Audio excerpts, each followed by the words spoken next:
Nah, saya mau bagikan satu firman Tuhan buat kita semua. Judulnya adalah Dia bawaku terbang dengan sayapnya. Oke, mari kita baca firman Tuhan. Keluaran 19 ayatnya yang keempat. Sebenarnya ini adalah satu rangkaian khotbah di gereja kita selama bulan ini. Nah, kita masuk di minggu ketiga, bagian yang ketiga. Saya bacakan buat saudara ayat remanya. Firman Tuhan berkata seperti ini. Kamu sendiri telah melihat apa yang kulakukan kepada orang Mesir. Dan bagaimana aku telah mendukung kamu di atas sayap Raja Wali dan membawa kamu kepadaku. Tahukah saudara, firman Tuhan ngomong begini, aku mendukung kamu di atas sayap Raja Wali. Tahukah saudara, hidup kita didukung Tuhan sama dibiarin sendiri, pasti beda loh. Benar apa tidak? Nias dibiarin sendiri, sama ada dari pemerintah pusat mendukung pembangunannya, infrastrukturnya, dan lain sebagainya. Majunya sama apa beda? Beda. Hidup kita juga sama. Hidup kita kerja sendiri, berjuang sendiri, membangun rumah tangga sendiri. Dibandingkan didukung oleh Tuhan. Jadinya berbeda. Saya kemarin minggu sampaikan sama jemaat di Jakarta. Ya, kita kalau berjuang sendiri, bekerja sendiri, semuanya sendiri, nggak didukung Tuhan di atas sayapnya, itu ibaratnya kayak kita terbang ya, ibaratnya kayak kita lari, kayak kita berjalan sendiri.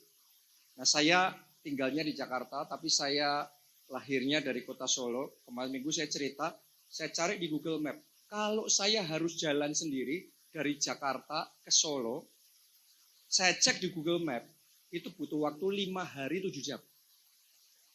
Kalau nggak pakai tidur, kalau nggak pakai berhenti, nggak pakai makan, jalan non-stop, 5 hari 7 jam. Anda bisa bayangin nggak, kalau kita harus jalan dan lari 5 hari 7 jam, kira-kira keadaan kita gimana?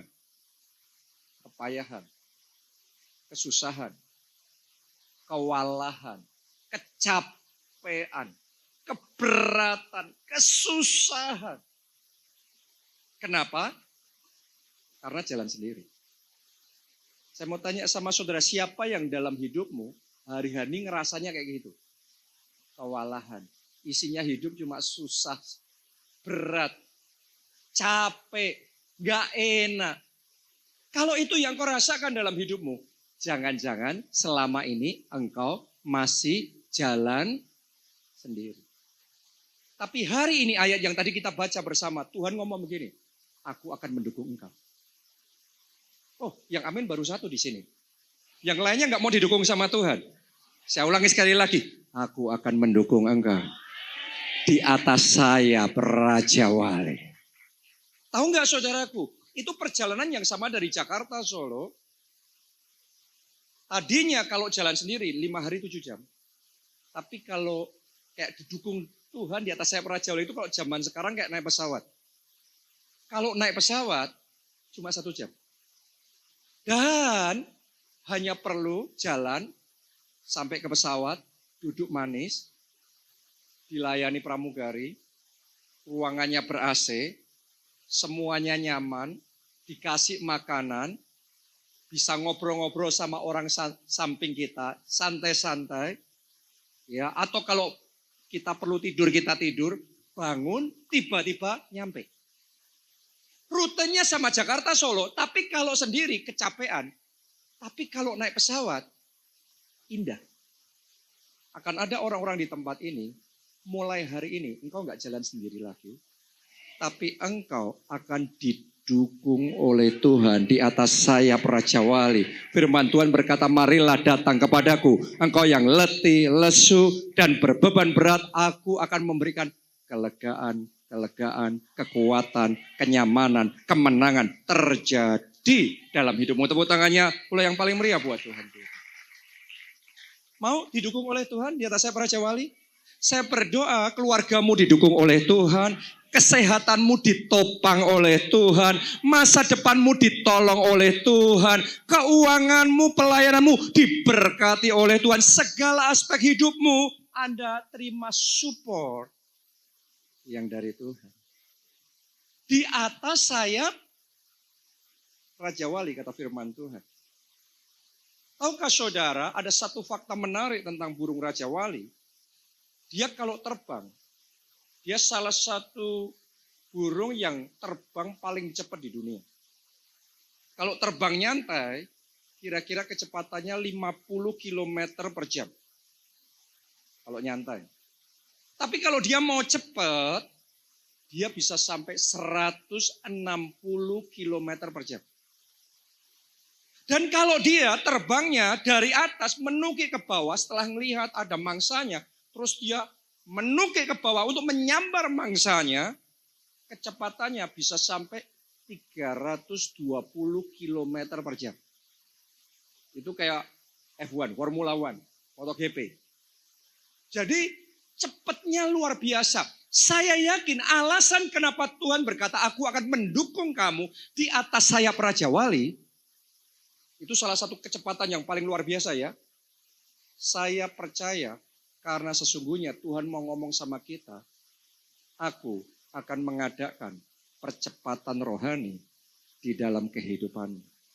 Sehingga hal-hal yang seharusnya secara manusia baru terjadi 10 tahun lagi. Kalau Tuhan bekerja, setahun pun jadi. Seminggu pun jadi. Oke, mungkin di tempat ini ada di antara saudara yang KPR harusnya lunas baru 10 tahun lagi. Tapi tahu nggak saudaraku, kalau Tuhan itu bekerja, nggak ada yang mustahil loh. Kalau Tuhan nyatakan kuasanya dalam hidup saudara, bahkan sebelum tahun ini selesai, terjadi lunas itu. Ada kemenangan dalam hidup saudara. Amin, haleluya. Jadi hal-hal yang harusnya terjadi baru berapa waktu ke depan. Tapi karena dipercepat sama Tuhan, terjadinya sekarang. Mungkin ada hal-hal yang jawaban doa saudara yang mungkin masih nanti-nanti. Gilirannya buat saudara. Tapi saya mau ngomong begini sama saudara. Akan ada orang-orang di tempat ini, saya nubuatkan ya. Akan ada orang-orang di tempat ini, bahkan tanpa Anda ditumpang tangan, Anda lagi duduk dengerin khotbah, saat ini juga kesembuhan terjadi, mujizat terjadi, jawaban doa Tuhan kasih sama saudara. Amin. Kenapa? Karena Tuhan melakukan akselerasi. Yang Tuhan kerjakan percepatan. Ini penting ini. Nah, Anda harus tahu, Tuhan kita itu God of process. Tuhan yang membawa kita masuk dalam satu proses untuk membentuk, untuk mempersiapkan kita untuk satu rencananya. Tapi di sisi yang lain, Anda juga harus sadar bahwa Tuhan yang kita sembah juga adalah the God of acceleration. Tuhan akselerasi. Nah, banyak orang Kristen cuma memahaminya satu sisi Tuhan. Makanya sebagian orang memahaminya cuma Tuhan itu bahwa kita ngalami proses, tapi prosesnya nggak selesai-selesai. Kenapa? Karena sedang diproses Tuhan, katanya. Tapi sebagian lagi, ngenalnya Tuhan adalah cuma percepatan, pokok sekarang. Sehingga akhirnya jadinya nggak sabar, dan ketika belum ngalami pada waktunya Tuhan, terus kita kecewa sama Tuhan. Hari ini saya mau kasih balance sama kita. Tuhan yang kita sembah adalah Tuhan, God of process and the God of acceleration. Oke, jadi di satu sisi dia bawa kita di dalam proses. Di sisi yang lain dia juga mau melakukan percepatan rohani di dalam kehidupan kita. Itu sebabnya dalam hidup saya sendiri, saya mengembangkan satu mentalitas iman. Karena kita ini secara manusia jujur nggak ngerti kan, kapan yang kita perjuangkan, yang kita doakan, mujizat itu terjadi. Secara manusia kita nggak ngerti. Karena itu kita belajar sabar. Boleh nggak semuanya katakan sabar? Boleh nggak Anda ngomong kiri kanan? Ayo ya sabar. Sabar, oke? Karena dengan saudara sabar, saudara tahan uji. Walaupun melalui perjalanan yang panjang, karena kita sabar, kita lebih kuat. Kita lebih kokoh. Tapi di sisi yang lain, saya juga mengembangkan iman dalam hati saya. Setiap pagi saya bangun, saya katakan hari ini, harinya Tuhan. Hari ini kemenangan terjadi. Hari ini kesembuhan terjadi. Hari ini mujizat terjadi. Kenapa? Karena hanya iman yang seperti itu yang bisa menarik kuasa Allah untuk bekerja dan terjadi di dalam kehidupan kita. Jadi Anda punya dua-duanya. Kalau Anda harus melalui proses dengan sabar, Anda tahan uji. Tetapi saudara juga punya iman. Imannya enggak, mujizatnya kapan? Enggak tahu. Kapan akan ada pertolongan? Kapan akan ada kemenangan? Enggak ngerti. No. Saya mau ngomong sama saudara. Saya deklarasikan sekali lagi ya. Mujizatmu sekarang. Saat ini juga terima kesembuhan saudara. Dalam nama Yesus. Saat ini terima jawaban doa saudara. Saat ini terima pemulihan keluarga saudara. Saat ini terima jawaban doa yang daripada Tuhan. Kapan? Sekarang. Siapa yang percaya mujizatnya sekarang? Lambaikan tangan saudara. Dan katakan terima kasih Tuhan Yesus. Tepuk tangannya boleh yang paling meriah buat Tuhan kita. Amin. Haleluya. Bapak Ibu yang masih bergumul dengan sakit penyakit. Sabar. Tapi kalau ditanya, kesembuhannya kapan? Sekarang. Sekarang oleh bilur Kristus, saya sembuh. Saya sehat sekarang. Anda harus ngerti itu.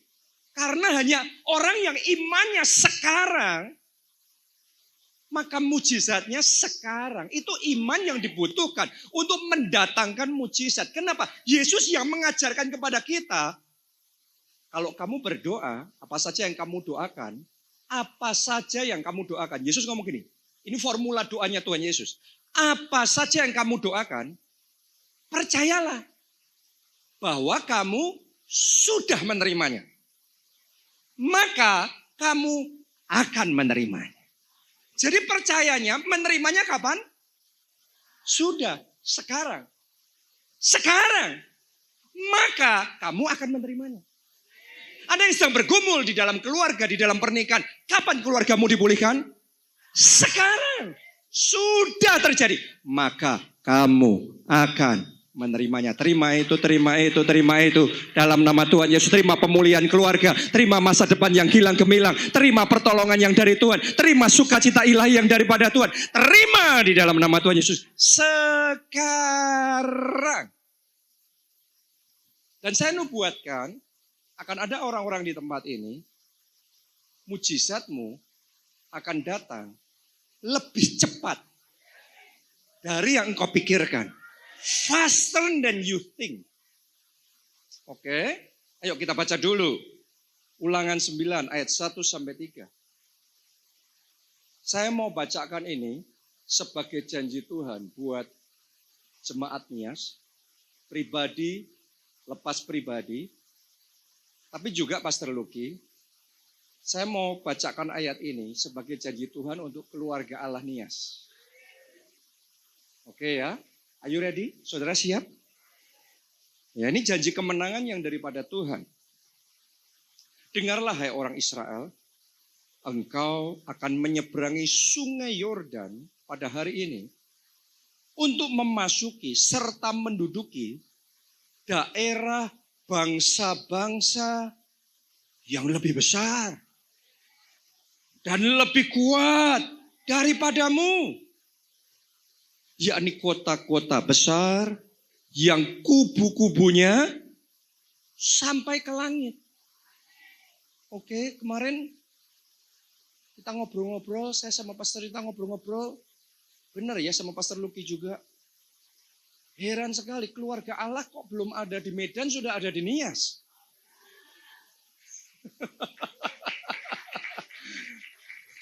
Tadi saya duduk di situ, saya ngelihat di Google Map, Saya ngelihat Nias itu seberapa besar. Sumatera seberapa besar. Tapi ayat ini buat Nias. Janji Tuhan ini buat Nias. Oke, saya ulangi sekali lagi ya. Engkau akan menyeberangi sungai Yordan pada hari ini untuk memasuki serta menduduki daerah bangsa-bangsa yang lebih besar dan lebih kuat daripadamu, yakni kota-kota besar yang kubu-kubunya sampai ke langit. Ini kalau zaman sekarang bahasanya gedung-gedung mencakar langit. Saya kalau ke Medan kan gedung-gedungnya juga tinggi-tinggi itu ya. Luar biasa sekali. Suatu bangsa yang besar dan tinggi. Orang enak yang kau kenal dan yang tentangnya kau dengar orang berkata siapakah yang dapat bertahan menghadapi orang enak. Akan ada orang-orang di tempat ini dalam hidup saudara. Tuhan akan bawa saudara melakukan perkara-perkara yang jauh lebih besar dari mimpi saudara, impian saudara. Tapi karena Tuhan urapi saudara, Tuhan tolong saudara, Tuhan mampukan saudara, maka kemenanganmu lebih besar. Mujizatmu lebih besar. Berkat-berkatmu lebih besar.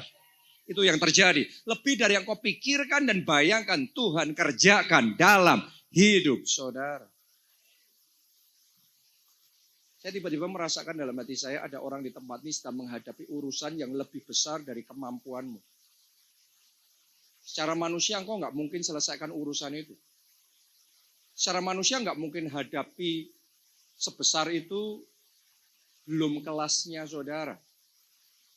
Nyelesain tanggung jawab segede itu, keuangan yang, kebutuhan keuangan sebanyak itu, orang ngomong nggak mungkin lah. Impossible lah. Tapi hari ini, karena Anda datang ibadah hari ini, dan engkau percaya dengan firman Tuhan hari ini. Saya mau ngomong sama saudara yang tidak mungkin secara manusia. Dalam nama Tuhan Yesus. Jadi itu dalam nama Tuhan Yesus. Terima itu dalam nama Tuhan Yesus. Amin. Ayat yang ketiga. Maka ketahuilah pada hari ini bahwa Tuhan Allahmu, dialah yang berjalan di depanmu laksana api yang menghanguskan. Dia akan memunahkan mereka dan dia akan menundukkan mereka di hadapanmu. Demikianlah engkau akan menghalau dan membinasakan mereka dengan, semuanya katakan segera. Katakannya segera dengan yakin dan iman segera. Katakan sekarang. Seperti yang dijanjikan kepadamu oleh Tuhan. Secara manusia gimana mungkin bangsa Israel bisa mengalahkan raksasa-raksasa di Kanaan yang besarnya luar biasa. Sampai mereka ngomong, itu raksasa tuh, kita kayak belalang, dimakan habis kita. Siapa yang ngomong? Dalam perkataan saudara mungkin sakit penyakit yang kau hadapi, gak ada obatnya. Secara medis belum ditemukan itu. Gak ada teknologinya. Mungkin Anda akan berpikir akan dimakan habis oleh sakit penyakit itu. Anda akan digulung habis oleh kebutuhan keuangan yang besar itu. Anda akan dilululantakkan oleh persoalan dan tantangan yang besar itu. Tapi hari ini terima janji kemenangan yang dari Tuhan. Engkau akan diberikan kemenangan melawan musuh yang lebih besar dan lebih kuat. Engkau akan merebut kota-kota besar yang kubu-kubunya sampai ke langit. Engkau akan mengalahkan musuh yang besar dan tinggi yang selama ini tidak terkalahkan. Dia, Tuhan Allahmu, akan berjalan di depanmu laksana api yang menghanguskan, memberikan kemenanganmu dengan segera. Tepuk tangannya yang paling meriah buat Tuhan kita.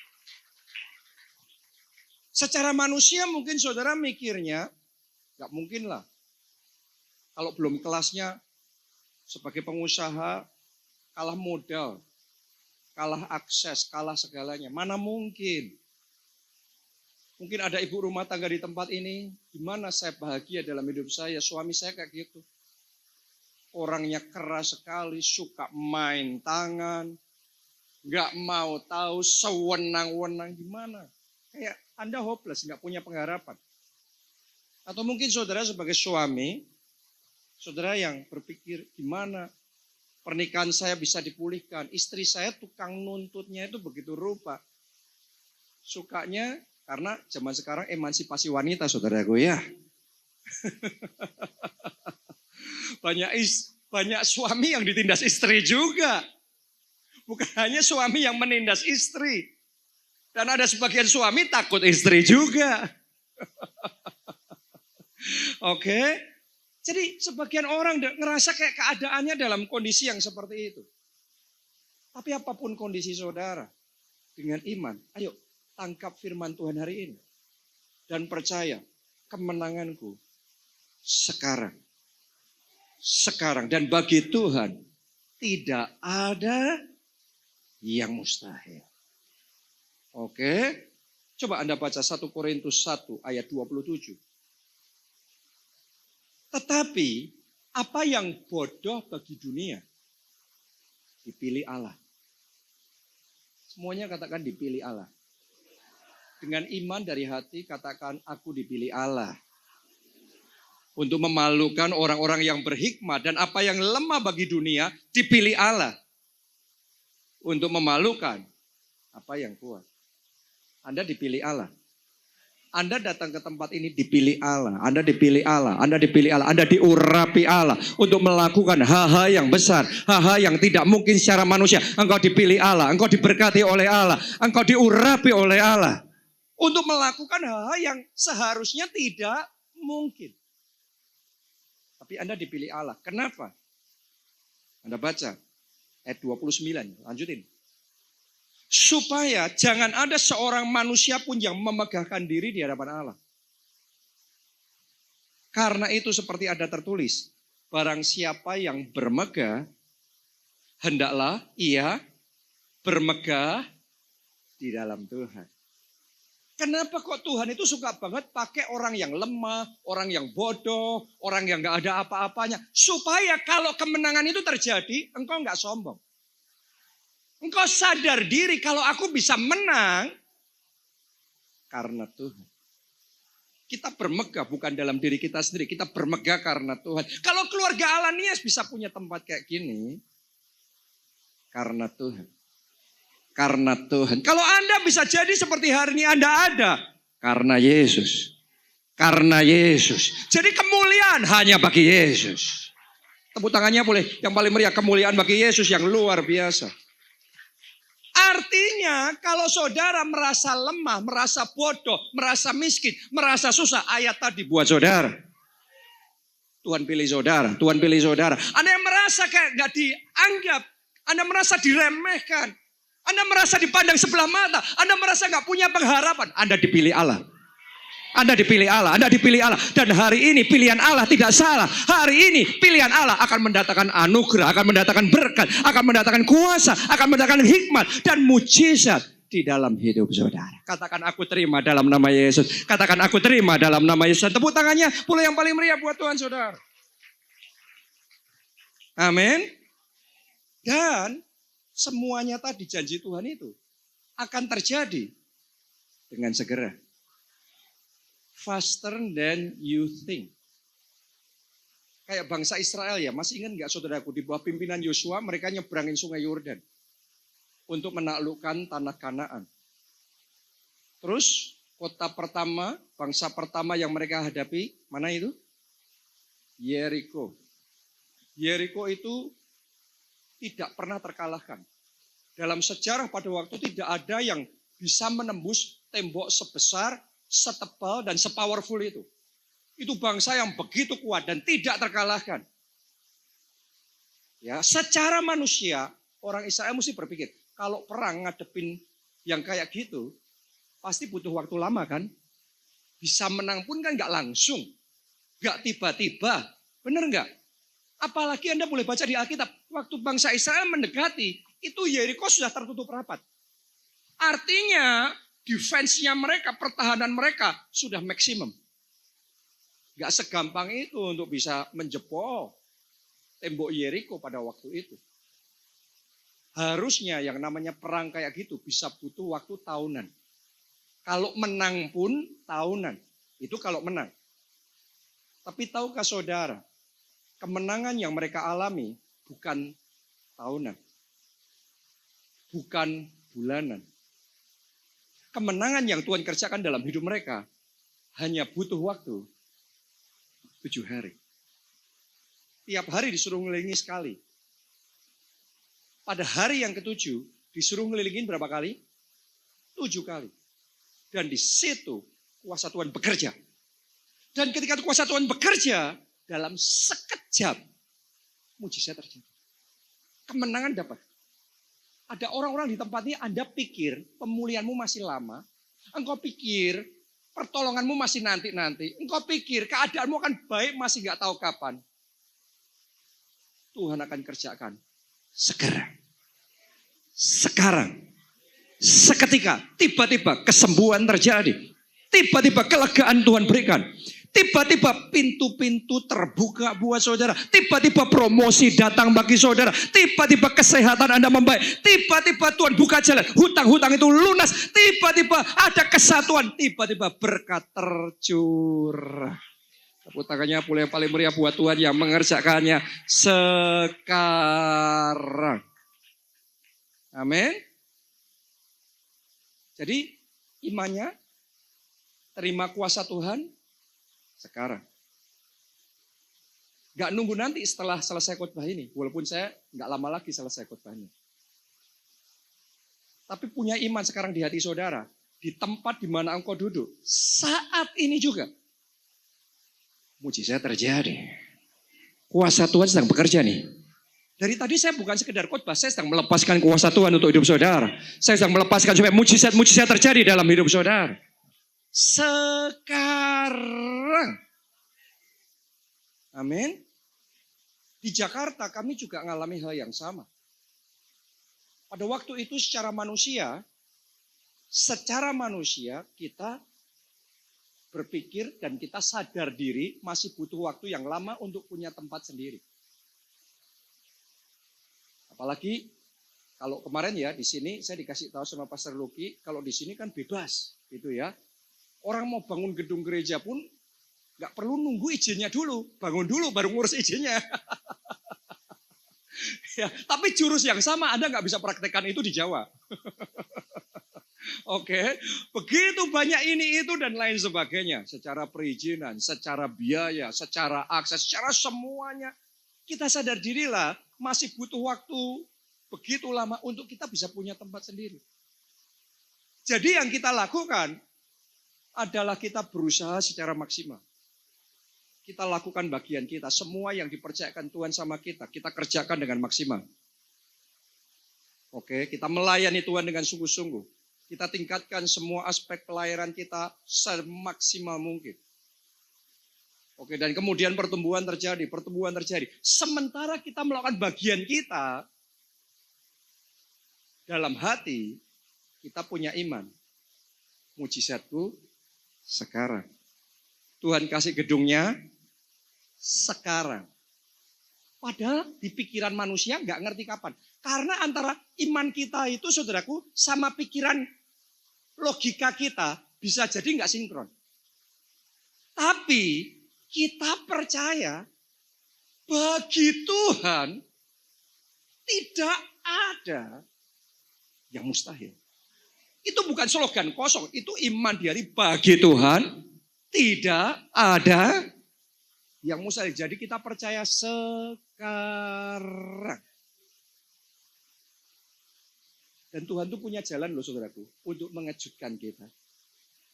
Tiba-tiba saja kita dihubungin dan ditawarin mau dikasih anak.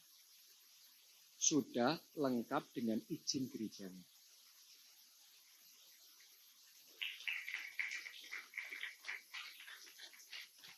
Coba saudara nungguin itu. Dan kita tinggal bangun. Dan ketika kita bangun, pandemi pas datang. Saya nggak tahu di Nias keadaannya seperti apa waktu pandemi itu. Tapi kalau di Jawa itu benar-benar semuanya berhenti pembangunan. Tetapi Tuhan menyertai kita pada waktu pandemi pun pembangunan berlangsung. Terus dan terus. Sampai akhirnya jadi. Gedung bertingkat 9 lantai. Tiap lantai 2.000 meter persegi. Jadinya waktu pandemi. Padahal sebelumnya kita berpikir nggak ngerti kapan ini. Tapi imannya, kadang-kadang mikirnya beda sama imannya. Mikirnya nggak ngerti kapan. Imannya sekarang. Nggak ngerti caranya gimana. Sekarang. Dan tiba-tiba saja Tuhan kerjakan. Sekarang. Dan sekarang gedung itu sudah selesai. Dan Tuhan membawa terobosan yang lebih besar. Tuhan membukakan pintu-pintu yang lebih besar. Dan ada kegerakan revival yang lebih besar lagi. Karena itu percayanya harus sekarang. Sekarang. Kalau ada satu hal yang saudara nanti pulang Anda bawa remanya hari ini. Mujizatku sekarang. Coba semuanya katakan dalam nama Yesus. Lebih kuat dong dengan iman. Dalam nama Tuhan Yesus. Mujizatku sekarang. Sekarang. Amin. Kuncinya, saudara, selagi mempercayai mujizatmu sekarang, lakukan bagianmu yang maksimal. Persiapan saudara, sikap saudara menentukan seberapa cepat Tuhan mengerjakan itu dalam hidup saudara. Oke, jadi gini, Anda harus tahu tentang waktu Tuhan. Nah ini banyak orang Kristen miss di sini, tapi pagi ini saya mau luruskan. Waktu Tuhan itu ada hal-hal tertentu dalam hidup ini. Tuhan itu sudah patok kapan waktunya Tuhan akan berkarya. Kalau Tuhan sudah patok, Anda nggak bisa kotak-katik, Anda nggak bisa iman-imani kayak gimana. Kenapa? Karena itu sudah ditetapkan oleh Tuhan. Contoh, misalnya, sudah ditetapkan oleh Tuhan, bangsa Israel harus ada di Mesir sekian lamanya. Itu sudah ditetapkan oleh Tuhan, Alkitab ngomong. Contoh, kapan Mesias akan lahir ke dunia, itu juga sudah ditetapkan. Itu ada ketetapannya Tuhan. Kalau kondisi kayak gitu, Anda nggak bisa mengimani kayak gimana pun, berusaha kayak gimana pun, tetap kita harus di waktu Tuhan. Baru itu bisa terjadi. Oke ya, Anda nangkep ya. Tapi di sisi yang lain, saya ingin Anda ngerti ini. Di kebanyakan hal, kalau tadi itu hanya segelintir hal, itu ketetapan Tuhan. Yang kayak gitu nggak bisa dikotak-katik. Tetapi di mayoritas hal, cepat atau lambatnya hal itu bisa terjadi dan kita alami dalam hidup kita, tergantung responnya kita sendiri. Bangsa Israel ada di Mesir, itu sudah ditetapkan waktunya harus gitu. Tapi ketika Tuhan mau bawa mereka keluar dari Mesir, menuju ke tanah perjanjian, cepat apa tidaknya masuk ke tanah perjanjian, tergantung kesiapannya bangsa Israel. Ternyata generasi yang pertama nggak siap-siap. Akibatnya butuh waktu puluhan tahun. 40 tahun dari keluar dari Mesir, baru mereka bisa masuk tanah perjanjian. Saya yakinkan saudara, itu bukan rencana Tuhan. Itu karena mereka belum siap. Jadi Anda harus bedakan.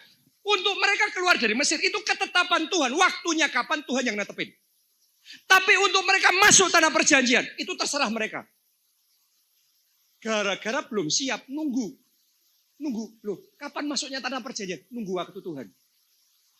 Berapa banyak orang Kristen ngomong begitu. Kapan akan mengalami kemenangan? Nunggu waktu Tuhan. Lah, kitanya nunggu waktu Tuhan, Tuhan ngomong, kamunya yang gak siap-siap.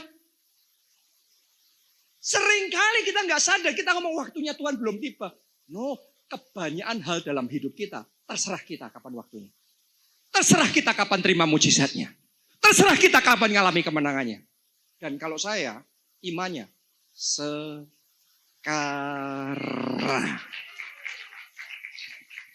Gara-gara salah konsep, nunggu waktu Tuhan yang gak tahu kapan, harusnya 4 hari bisa masuk tanah perjanjian, 4 minggu bisa masuk tanah perjanjian, molor terus dari 4 hari jadi 4 minggu. Dari 4 minggu jadi 4 bulan. Dari 4 bulan jadi 4 tahun. Dari 4 tahun 40 tahun. Rugi banget. Ayo berapa banyak yang melewatkan momen yang Tuhan kasih berulang kali. Ayo kapan kamu kok gak cepat-cepat. Ayo siapkan diri saudara. Kadang-kadang kita belum diberkati Tuhan, bukan karena belum waktu Tuhan. Kitanya yang gak mau mempersiapkan diri kita untuk bisa diberkati oleh Tuhan.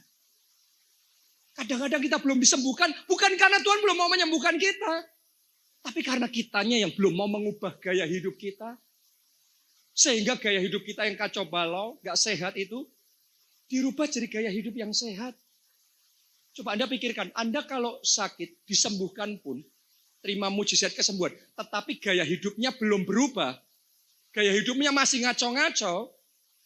Setelah terima mujizat kesembuhan, sakit lagi enggak? Sakit lagi percuma juga. Kitanya yang belum siap. Jadi hari ini, siapkan diri saudara. Siapkan diri saudara. Bukan Tuhan yang gak mau memberkati usaha saudara. Kadang-kadang Tuhan belum bisa memberkati kita. Karena kita masih malas. Mau maunya sendiri, gak mau belajar. Kitanya yang ketinggalan zaman, gak mau ngikuti ngupdate diri kita. Gak ngerti sosial media, gak ngerti jualan sama generasi milenial, generasi Z. Kita gak ngerti. Tapi kita cuma nunggu-nunggu Tuhan. Kapan belum waktunya? Kapan belum waktunya? Nah, Tuhan yang nunggu kita. Kapan kamu siapnya? Keluarga Allah Nias, Tuhan mau bawa gereja ini from glory to glory. Dari kemuliaan pada kemuliaan. Dari kemenangan pada kemenangan. Dari terobosan pada terobosan yang lebih besar. Karena itu siapkan diri saudara. Karena itu lakukan bagian saudara yang terbaik. Maka mujizatmu sekarang. Sekarang. Buat orang-orang yang ada di tempat ini. Coba doamu sekarang. Kemajuanmu sekarang. Lunasnya hutangmu sekarang. Pemulihan keluargamu sekarang. Kesembuhanmu sekarang. Katakan amin, amin, amin. Tepuk tangannya yang paling meriah buat Tuhan.